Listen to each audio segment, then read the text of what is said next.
नमस्कार बंधुरा सरस्वती कुकिंग चैनेले आपनादेर सबार स्वागत। आज के आमी तैरी करब पिज्जा घरोया भावे घरोया जिनिस दिए पिज्जा तैरी करब। आसुन पिज्जाटाके तैरी करे निই। बंधुरा एखाने पिज्जा तैरी करार जोन्नो आमी निये निয়েছি पनिर, एखाने आछे टमेटो, एखाने आछे ক্যাপসিকাম, এটা পেঁয়াজ আর এখানে আছে অরিগানো, চিলি ফ্লেক্স, এখানে রসুন কুচি, পেঁয়াজ কুচি, টমেটো কেচাপ। যেহেতু আমার কাছে পিৎজা সস নেই, আমি পিৎজা সসটাকে তৈরি করে তারপর আমি পিৎজাটাকে তৈরি করব। আর এখানে আছে চিজ। আসুন প্রথমে ময়দাটাকে মেখে নিই। বন্ধুরা প্রথমে ময়দাতে দিয়ে দেবো সামান্য একটু লবণ,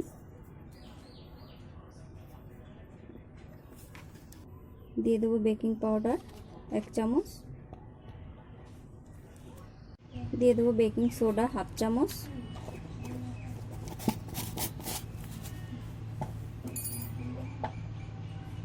দিয়ে দেবো দই 50 গ্রাম মতো, দিয়ে দেবো অল্প একটু সাদা তেল, দিয়ে আমি ময়দাটাকে মেখে নেব। বন্ধুরা এই ময়দাটাকে ভালো করে মেখে নেব।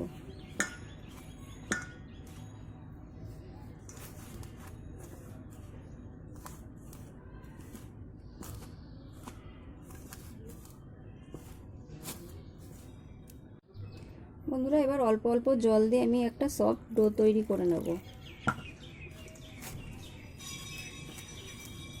বন্ধুরা আমার ডোটা তৈরি হয়ে গেছে। এবার আমি অল্প একটু তেল লাগিয়ে ঢাকা দিয়ে রেখে দেব। ততক্ষণে আমি পিৎজা সসটা তৈরি করে নেব। আমি এটা দিয়ে ঢাকা দিয়ে বন্ধুরা উনুনটা ধরিয়ে দিয়েছি। এবার উনুনে কড়াই বসিয়ে দেব। বন্ধুরা কড়াইটা গরম হয়ে গেছে, দিয়ে দেবো অল্প একটু সাদা তেল,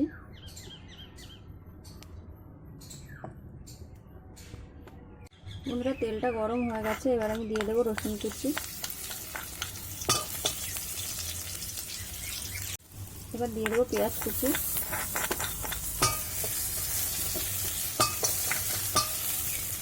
বন্ধুরা এবার দিয়ে দেবো টমেটো সস,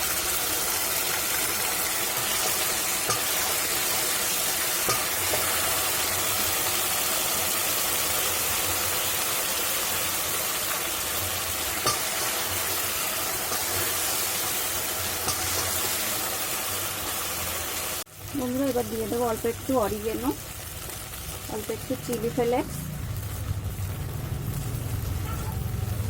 একটুখানি গোলমরিচ গুঁড়ো দিয়ে আমি নামিয়ে নেব। বন্ধুরা ময়দাটাকে আমি আরেকটু ভালো করে মেখে নেব। দেখুন কত সুন্দর সফট হয়ে গেছে।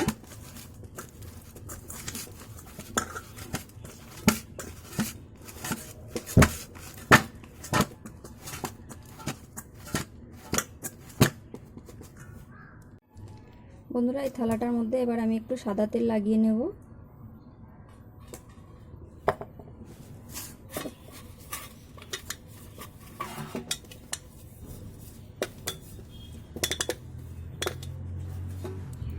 বন্ধুরা এবার এই ডোটাকে কিন্তু আমি বেলবো না, হাত দিয়ে আমি পুরো থালার মধ্যে ইয়ে করে দেব।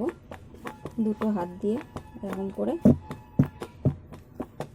পুরো থালায় করে নেব। এরকম করে আমি দেখুন বন্ধুরা আমি পুরো ডোটাকে কিন্তু থালার মধ্যে এরকম হাত দিয়ে এরকম করে নিয়েছি। আর সাইড দিয়ে একটু এরকম করে করে নেব, যাতে চিজটা গলে বাইরে না চলে যায়। বন্ধুরা এবার আমি এই ছুরির আগাটা দিয়ে এটাকে এরকম ফুটো ফুটো করে দেব,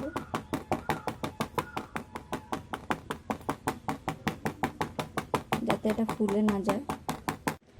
বন্ধুরা এরপরে এবার আমি বানিয়েছি যে পিৎজা সসটা, সেই সসটা দিয়ে দেব। দেখুন একদম কেনা সসের মতন কিন্তু হয়ে গেছে। যে কিছু না থাকলে করে খাওয়া যাবে না এমনটা কিন্তু কখনোই না, একটু এদিক ওদিক করে খাওয়া যেতেই পারে।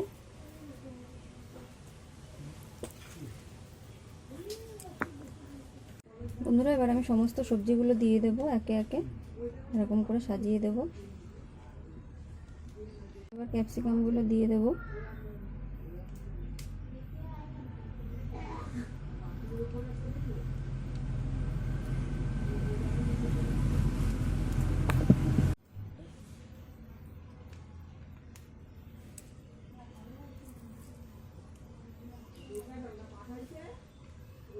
যে বন্ধুরা দেখুন কি সুন্দর লাগছে। এবার আমি চিজটা দিয়ে দেবো বন্ধুরা। এই যে চিজটাকে আমি দিয়ে দেবো এরকম করে।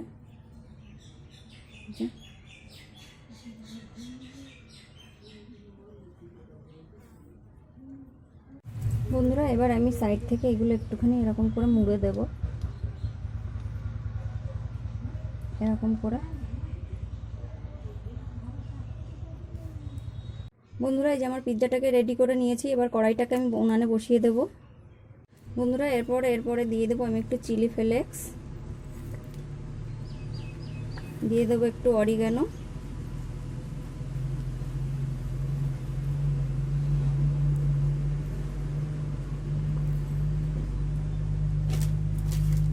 দিয়ে দেবো একটু গোলমরিচ গুঁড়ো। বন্ধুরা আমার কড়াইটা গরম হয়ে গেছে। কড়াইয়ের মধ্যে দিয়ে দেবো এরকম একটা স্ট্যান্ড। বন্ধুরা এবার আমি পিৎজাটাকে বসিয়ে দেবো আস্তে করে।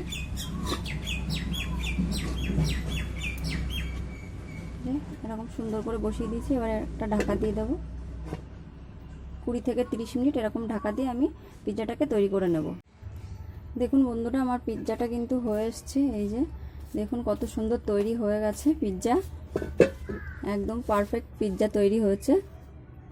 দেখুন আমি এবার পিৎজাটাকে নামিয়ে নেব। এই যে দেখুন বন্ধুরা আমি পিৎজাটাকে তুলে নিয়েছি। এই যে বন্ধুরা দেখুন কত সুন্দর পিৎজা তৈরি হয়ে গেছে। বন্ধুরা আমার রেসিপিটা যদি ভালো লাগে তাহলে লাইক কমেন্ট শেয়ার করবেন, আর প্লিজ আমার চ্যানেলটিকে সাবস্ক্রাইব করবেন। বন্ধুরা এবার আমি পিৎজাটাকে কাটবো, কেটে আপনাদের দেখাবো। চাকু দিয়েই কাটবো।